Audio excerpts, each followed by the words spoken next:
The distinguished Minority Leader, Representative Candelora, you have the floor, sir.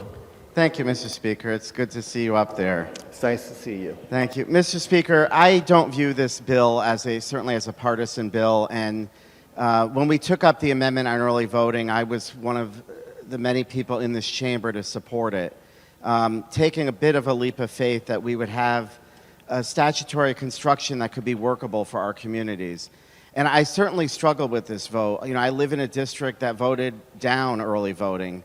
And I've received a lot of input from my communities. And as we've heard tonight, the biggest stressor isn't the concept of early voting, but the implementation.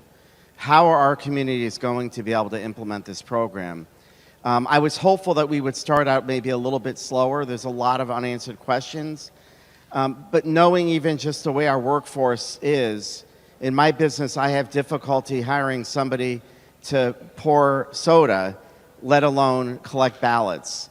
And so our registrars are reaching out to us, not understanding how they're going to be able to continue with their full-time jobs and implement early voting over the next 2 weeks.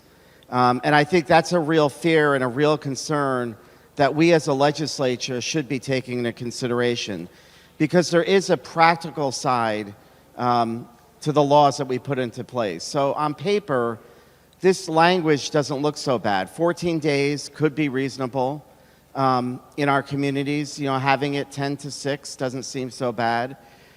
But there are real concerns. And I think my only solace is that next year we do have an opportunity to come back and maybe make fixes to these bills after we begin to hear from our registrars and from our communities about how this bill is going to work. Because I will say, and it's been said today, one of the more disappointing aspects about this piece of legislation is, despite the fact that the vote, the catalyst to allow for this constitutional amendment had bipartisan support, the legislation that we're voting on today did not have bipartisan input. And so my no vote today is really a rejection of this process and not a rejection of early voting. Thank you, Mr. Speaker. Thank you, Mr. Minority Leader.